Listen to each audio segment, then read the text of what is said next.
Cabin mate 24 hours study hall and work space mobile app download చేసుకుని ఇప్పుడే మీ cabin book చేసుకోండి. నమస్తే, నేను విజయ్. ప్రస్తుతం గవర్నమెంట్ ఆఫ్ ఇండియా ఒక అనౌన్స్మెంట్ ఇచ్చింది. మే 7వ తారీఖున అన్ని రాష్ట్రాల్లో కూడా సివిల్ డిఫెన్స్ డ్రిల్ని చేయాలి. అంటే ముఖ్యంగా యుద్ధం వస్తే ప్రజలు ఎలా అలర్ట్గా ఉండాలి అనేటువంటి అంశంపై మాక్ డ్రిల్ను నిర్వహించాలని కేంద్ర హోంశాఖ చాలా స్పష్టమైనటువంటి ఆదేశాలు ఇచ్చింది. అసలు ఎలాంటి టైంలో ఈ డ్రిల్స్ని నిర్వహిస్తారు, ఏ విధంగా ఈ డ్రిల్స్ని కానీ సైరన్స్ని కానీ అలర్ట్ చేస్తారు, దీని గురించి డీటెయిల్గా తెలుసుకునే ప్రయత్నం చేద్దాం. ఈ వీడియోలో మనతో పాటున్నారు ఐఎఫ్ఎస్ ఇండియన్ ఎయిర్ ఫోర్స్ మాజీ అధికారి, అలాగే వింగ్ కమాండర్గా ఉన్నటువంటి శ్యామ్ ప్రసాద్ గారు మనతో పాటు లైవ్ కాల్లో ఉన్నారు. సార్ నమస్తే. నమస్తే సార్, జై హింద్. సార్, ఏంటి ఇండియన్ ప్రభుత్వం ఇచ్చినటువంటి, భారత ప్రభుత్వం ఇచ్చినటువంటి అనౌన్స్మెంట్ని ఎలా చూడాలి? అంటే ఖచ్చితంగా వారు వచ్చేటువంటి సంకేతాలు ఏమైనా కనిపిస్తున్నాయి అనుకోవచ్చా? ఎలాంటి టైంలో ఇలాంటి అనౌన్స్మెంట్ ఇస్తారు? అసలు సివిలియన్ డ్రిల్ అంటే ఏంటి, డిఫెన్స్ డ్రిల్ అంటే ఏంటి? ఇది వార్కు సన్నద్ధంగానే చూసుకోవాలండి. వార్ ప్రిపేర్డ్నెస్ అంటాం దీన్ని. వార్ ప్రిపేర్డ్నెస్ లో పాసివ్ డిఫెన్స్ గా, ఒకటి యాక్టివ్ డిఫెన్స్, రెండు పాసివ్ డిఫెన్స్. పాసివ్ డిఫెన్స్ అంటే ఏంది? పౌర రక్షణ వ్యవస్థ, సివిల్ డిఫెన్స్. సివిల్ డిఫెన్స్ అనేది మొత్తం కంట్రీని 300 సివిల్ డిఫెన్స్ జిల్లాలుగా విభజించారు సార్, గురామరిగ్గా, రఫ్ గా. అంటే మనకి 750+ డిస్ట్రిక్ట్స్ ఉన్నాయి కదా, జిల్లాలు ఉన్నాయి కదా, 750 దేశంలో. ఇది సాధారణంగా కోస్తా జిల్లాల్లో, సరిహద్దు జిల్లాల్లో, సరిహద్దు రాష్ట్రాల్లో ఎక్కువగా ఉపయోగిస్తూ ఉంటారు. ఈ సివిల్ డిఫెన్స్ అనేది మనకి 1962 చైనా యుద్ధంలో, 1965 పాకిస్తాన్ యుద్ధంలో లేదు. ఆ తర్వాత నుంచి మనం నేర్చుకున్న పాఠంలో భాగంగా 1968లో మనం దీన్ని చేసుకున్నాం. సో పౌర రక్షణ ముఖ్య ఉద్దేశం ఏంటంటే ప్రాణ నష్టం జరగకుండా చూడడం. ప్రాణ నష్టం జరగకుండా ఎలా చూస్తాం? ముందస్తు మన దగ్గర సమాచారం ఉండాలి. ముందస్తు సమాచారం ఉండడానికి ఏర్పరిచిన వ్యవస్థ పేరే సివిల్ డిఫెన్స్. అంటే ఇప్పుడు ఎలాంటి సందర్భాలు, అంటే మామూలుగా ఏదన్నా ప్రకృతి విపత్తు సమయంలోనో, లేదంటే వేరే ఎమర్జెన్సీ పరిస్థితుల్లో ఇలాంటి డ్రిల్స్ నిర్వహిస్తుంటారు. కానీ ఇప్పుడున్నటువంటి సిచ్యువేషన్ చూస్తే ఖచ్చితంగా వార్ టైంలోనే, అంటే వారికి ముందు ఒక రకంగా ప్రజల్ని అలర్ట్ చేయడం అనుకోవచ్చా, వారికి సన్నద్ధంగా ఉన్నాము అనేటువంటి ఒక స్పష్టమైన సంకేతాలు శత్రువు కూడా పంపించే పరిస్థితి కనిపిస్తుంది అనుకోవచ్చా? తప్పకుండా. దీన్ని యూజింగ్ ది పీపుల్స్ పవర్ అంటారు. మన పౌరుల మీద ఉన్న శక్తిని, పౌరుల మీద ఉన్న బాధ్యతల్ని గుర్తు చేసే ప్రయత్నంగా, ప్లస్ యుద్ధం జరగబోతేనే తప్పకుండా సంకేతాలు ఇవ్వడం కూడా జరుగుతుంది. దీనిలో ఏం జరుగుతుందంటే, ప్రకృతి విపత్తులు వచ్చినప్పుడు మనకు వాతావరణ శాఖ ఇన్ఫర్మేషన్ అందిస్తుంది. ఇక్కడ ప్రభుత్వ రక్షణ వ్యవస్థలో మనకు ఎవరు ఇన్ఫర్మేషన్ ఇస్తారు? దగ్గరలో ఉన్న మిలిటరీ స్టేషన్ కానీ, ఎయిర్ ఫోర్స్ స్టేషన్ కానీ, వాళ్ళతో ఒక హాట్ లైన్ ఏర్పరుస్తారు. వాళ్ళు మనకి ప్రకృతి విపత్తుల్లో వాతావరణ శాఖ రెగ్యులర్ అప్డేట్స్ ఎలా ఇస్తుందో వీళ్ళు ఆ విధంగా ఇస్తారు. అలా ఇవ్వడానికి ఏర్పరిచిన వ్యవస్థ సివిల్ డిఫెన్స్ వ్యవస్థ. ఇది జిల్లా కలెక్టర్ ఆధ్వర్యంలో ప్రతి జిల్లాలో నడుస్తుంది. ఓకే, అంటే పర్టికులర్గా ఇది ఎలా నడుస్తుంది సార్? ఈ సిస్టమ్ అనేది ఎవరి ఆధ్వర్యంలో నడుస్తుంది? అసలు ప్రజల్ని, సాధారణ ప్రజల్ని ఎలా అలర్ట్ చేస్తారు ఈ డ్రిల్లో?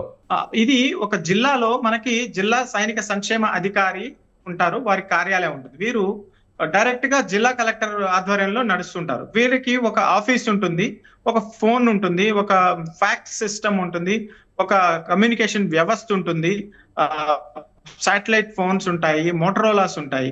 వీళ్ళు ఇప్పుడు మొబైల్స్ వచ్చాయి కాబట్టి ఒక డెడికేటెడ్ మొబైల్ కూడా అలాట్ చేస్తారు. ఈ సైనిక సంక్షేమ అధికారి కింద వాలంటీర్స్ కానీ, లేకపోతే మాజీ సైనికులు కానీ, లేకపోతే పౌర సంఘాలు కానీ, వీళ్ళందరి డీటెయిల్స్, నంబర్స్ ఉంటాయి. వీళ్ళ డ్యూటీ ఏంటంటే వచ్చిన సమాచారాన్ని వెంటనే అక్కడ ఉన్న లా అండ్ ఆర్డర్ వ్యవస్థకు చేరవాలి. ఫర్ ఎగ్జాంపుల్, మీ జిల్లాలో డ్రోన్ తిరగబోతున్నాయి అని వార్త వచ్చింది అనుకోండి, మనకు తెలియాలి కదా డ్రోన్ అంటే ఏంది, ఎలా తిరుగుతుంది. డ్రోన్ ఎంత చాలా చిన్నగా రాయితో కొట్టి కింద పడేయచ్చు, కానీ ఆ డ్రోన్ చేసే నష్టం చాలా ఎక్కువగా ఉంటుంది. ఆ వ్యవస్థ ముందుగానే మనకి కాల్ వచ్చింది అనుకుంటాం, వాతావరణ రెగ్యులర్ అప్డేట్స్ వస్తుంటాయి కదా, వాతావరణ అప్డేట్స్ లాగా మనకి సివిల్ డిఫెన్స్ ఆఫీస్ కి కాల్ వచ్చింది అనుకోండి, మీ ఏరియాలో డ్రోన్లు తిరిగే ఛాన్స్ ఉందండి, కొంచెం జాగ్రత్త. సార్, శ్యామ్ ప్రసాద్ గారు, ఇప్పుడు ఎయిర్ రైడ్ జరిగే ఛాన్స్ ఉంది, ఎయిర్ రైడ్ సైరన్స్ కూడా అలర్ట్ చేయండి అని అంటున్నారు. మీరు వింగ్ కమాండర్గా ఉన్నారు, ఎయిర్ ఫోర్స్లో కూడా మీరు వర్క్ చేశారు కాబట్టి ఏంటి ఎయిర్ రైడ్ సైరన్స్ అంటే ఏంటి? ఎయిర్ రైడ్ సమస్య అంటే ఇప్పుడు బాంబు దాడి జరగచ్చు, మీ మీద బాంబులు పడచ్చు. ఇప్పుడు మనం డ్రోన్ కూడా ఎయిర్ రైడ్ గానే పోల్చుకోవచ్చు, ఎందుకంటే ఒకప్పుడు డ్రోన్స్ లేవు కదా. ఇప్పుడు మనం పేలోడ్స్, ప్రతి కార్యక్రమంలో మనం డ్రోన్స్ ఉపయోగిస్తున్నాం కెమెరా కోసం.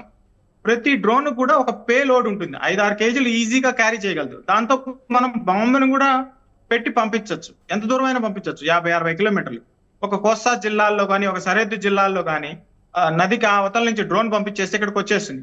సో అది బాంబు పడింది అనుకోని ఎయిర్ రైడ్ వార్నింగ్ అంటారు. ఇప్పుడు మనకేం చేస్తారు, మన దగ్గర మెసేజ్ వస్తుంది, మీ ప్రాంతంలో ఎయిర్ రైడ్ జరిగే ఛాన్స్ ఉంది, జాగ్రత్త. అప్పుడు ఏం చేయాలి, వెంటనే అందరూ బిల్డింగుల్లో ఉండాలి, ఖాళీ ప్రదేశాల్లో ఉండకూడదు, వీలైతే బంకర్ల లాంటి ప్రదేశం ఏమన్నా ఉండాలి. అంటే అవి స్ప్లింటర్స్ మన బాడీలోకి పోకుండా ప్రాణ నష్టం ముఖ్యం. ప్రాణ నష్టం జరగకుండా చూసే వ్యవస్థ పేరు సివిల్ డిఫెన్స్.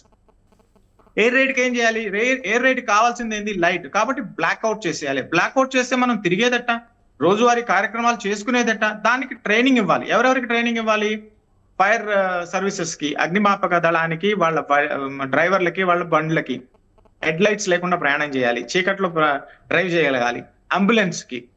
తర్వాత రోజువారీ వ్యవస్థ, స్కూల్స్, హాస్పిటల్స్ చీకట్లలో పనిచేయాలి. ఎలా పనిచేస్తాం, ప్రాక్టీస్ చేయాలి కదా.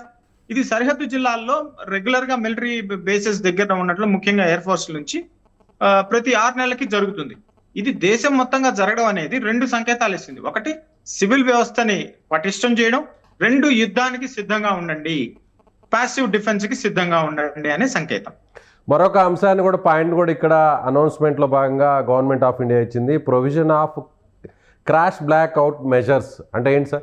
క్రాష్ బ్లాక్ అవుట్ మెజర్స్ అంటే ఉన్నట్టుండి ఇప్పుడు మన ఎలక్ట్రిసిటీ వ్యవస్థ ఉంది, మనం ప్రతి చోట లైట్ ఆఫ్ చేసుకుంటూ పోతే కుదరదు కదా. సో సివిల్ డిఫెన్స్ ఆఫీస్ నుంచి డైరెక్ట్ గా ఆ జిల్లాలో ఉన్న ప్రాంతంలో ఉన్న మిలిటరీ ఆఫీస్ కానీ ఎయిర్ ఫోర్స్ స్టేషన్ కానీ డైరెక్ట్ లింక్ ఉంటుంది. మీ ప్రాంతంలో బాంబు పడబోతుంది, మీ ప్రాంతంలో డ్రోన్ అటాక్ జరగబోతుంది, లేదా మీ ప్రాంతం మీద ఏదైనా జరగచ్చు, కెమికల్ వెపన్ రావచ్చు. వారు ఎవరికి మెసేజ్ ఇవ్వాలి, ఆ కాల్ రాగానే, సివిల్ డిఫెన్స్ సెంటర్ లో కాల్ రాగానే అక్కడ ఉన్న వ్యక్తి ఏం చేస్తాడంటే వెంటనే నలుగురు ఉంటారు. ఒక టెలిఫోన్ ఆపరేటర్ ఉంటాడు, ఒక రిజిస్టర్ రాసుకునేవాడు ఉంటాడు, ఒకడు వెంటనే పోస్ట్ మ్యాన్ లాగా పనిచేసేవాడు ఉంటాడు, వాళ్ళకి ఒక 2 వెహికల్స్ ఉంటాయి. వాళ్ళు ఏం చేస్తారంటే వెంటనే కరెంట్ డిపార్ట్మెంట్ కి ఫోన్ చేసేస్తారు, సార్ మీరు మెయిన్ ఆపేయండి. మెయిన్ ఆపేయడం అంటే ఏంది, ఒక 2,000-3,000 కుటుంబాలకి ఆ ఏరియాలో కరెంట్ ఆగిపోతుంది. అంటే పర్టికులర్గా ఏదైనా ఇన్ఫర్మేషన్, అంటే ఖచ్చితమైనటువంటి ఒక ఇంటెలిజెన్స్ ఇన్ఫర్మేషన్ ఉంటే ఈ ఏరియాలో అటాక్ జరిగే ఛాన్సెస్ ఉంది, లేదంటే గవర్నమెంట్ బిల్డింగ్స్ కావచ్చు, లేదంటే డిఫెన్స్ సంబంధించినటువంటి కొన్ని రిసోర్సెస్ కావచ్చు, అలాంటి వాటిల్లో అటాక్ జరిగే అవకాశం ఉంటుంది. కాబట్టి ఈ ప్రాంతాల్లో ఖచ్చితంగా ఇలాంటి సైరన్స్ అయితే ఉంటాయంటారు. అంటే ఏదైనా వార్న్ వచ్చిన వెంటనే ఈ సైరన్స్ అన్ని కూడా అలర్ట్ అవుతాయి. చాలా మంచి ప్రశ్న వేశారు సార్, సమాధానం సూటిగా చెప్పాలనుకుంటున్నాను. చాలా వరకు మనం సన్నద్ధంగా లేము సార్, ఎందుకంటే జిల్లా కలెక్టర్ల వారి దగ్గర చాలా బాధ్యతలు ఉంటాయి, ఈ బాధ్యత తక్కువ. సో ఈ లెటర్ ద్వారా ఏంటంటే మీరు చెప్పినవన్నీ వ్యవస్థని సెటప్ చేయాలి, చాలా చోట్ల ఉండవు. ఎందుకంటే ఇది ఒక సీరియస్ గా మనం తీసుకోవటం లేదు కాబట్టి ఇప్పుడు తీసుకోవాల్సిన అవసరం ఉంది. ఇప్పుడు సరిహద్దు జిల్లాల్లో, జమ్మూ కాశ్మీర్ లో, లేకపోతే పంజాబ్ లో, లేకపోతే హర్యానాలో ఇది అక్కడ ఉన్న ప్రతి ఒక్క పౌరుడికి తెలుసు. మన కోస్తా జిల్లాల్లో ఇది తెలీదు. ఈ లెటర్ చూసారు కదా మీరు, ఈ లెటర్ లో చూడండి ప్రతి ఒక్కటి వివరించారు. క్యామోఫ్లేజ్ అన్నారు, కన్సిల్మెంట్ అన్నారు, క్రాష్ అన్నారు, ఎయిర్ రైడ్స్ అన్నారు, ప్రాణ నష్టం అన్నారు.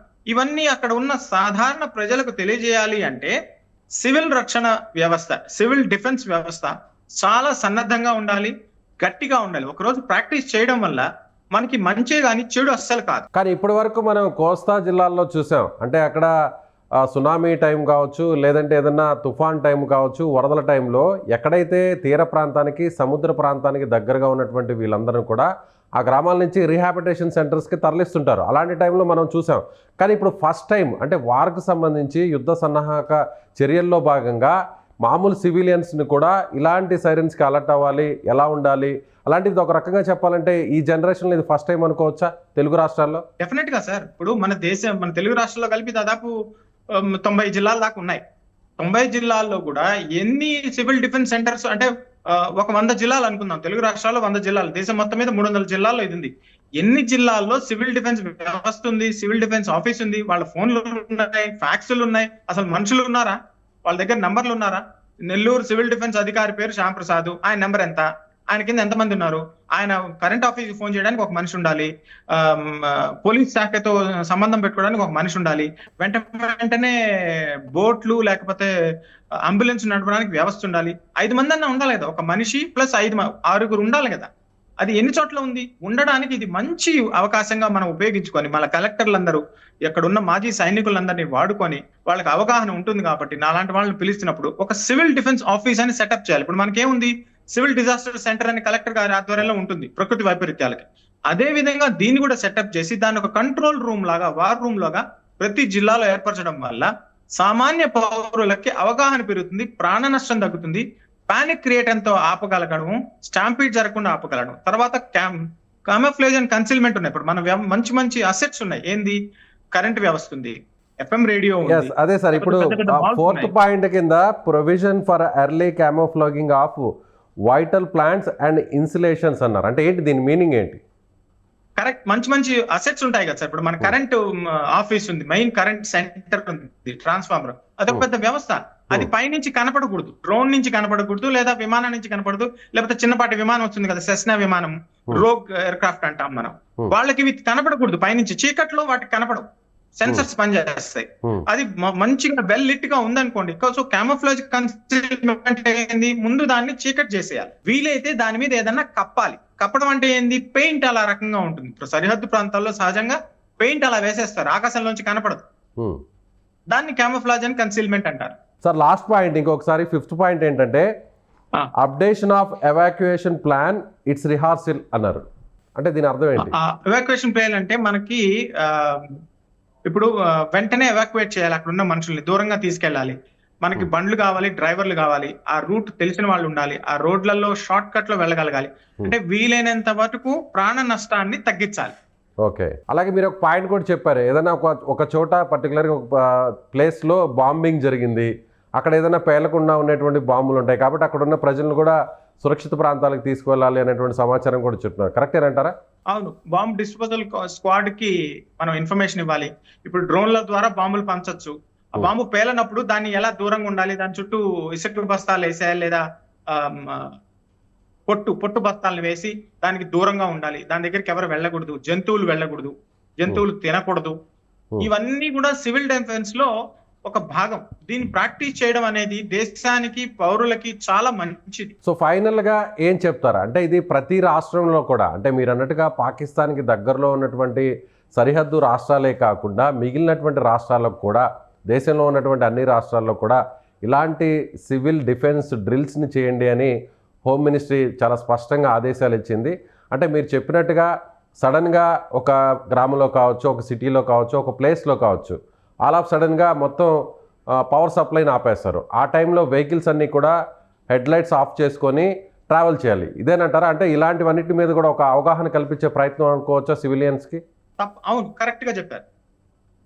అంటే ముందుగానే అలర్ట్ చేస్తారా? ఇప్పుడు ఫర్ ఎగ్జాంపుల్ రేపు జరగబోయేటువంటి ఈ డ్రిల్లో కొన్ని సిటీస్ని లేదా కొన్ని టౌన్స్ని సెలెక్ట్ చేసుకొని అక్కడ ఎక్కడ కూడా వార్న్ చేయకుండా ఆల్ ఆఫ్ సడన్గా కొన్ని అలర్ట్స్ వస్తాయి, సైరన్స్ మోగుతాయి, ఆ టైంలో మొత్తం ఒక్కసారిగా పవర్ అంతా కట్ అయిపోతుంది. ఆ టైంలో సివిలియన్స్ని ఎలా ఎవాక్యుయేట్ చేయాలి అనేది ఈ డ్రిల్లో భాగం అనుకోవచ్చా? అవును, ప్రాక్టీస్. దీంట్లో పోలీస్ వ్యవస్థ, మిలిటరీ వ్యవస్థ, సివిల్ జిల్లా కలెక్టర్ వారి నార్మల్ అడ్మినిస్ట్రేటివ్ వ్యవస్థ, వీళ్ళందరూ దీంట్లో ఇన్వాల్వ్ అయ్యి పౌరులకి ఎక్కువ అసౌకర్యం జరగకుండా దైనందిక వ్యవహారాలు జరుగుతుండే విధంగా దీన్ని నడిపించడానికి డ్రిల్ తయారు చేస్తారు. పౌరులకు ఇది అర్థం అవ్వాలి, మెయిన్ సిటిజన్స్ కి అర్థం కావాలి, పానిక్ క్రియేట్ కాకూడదు.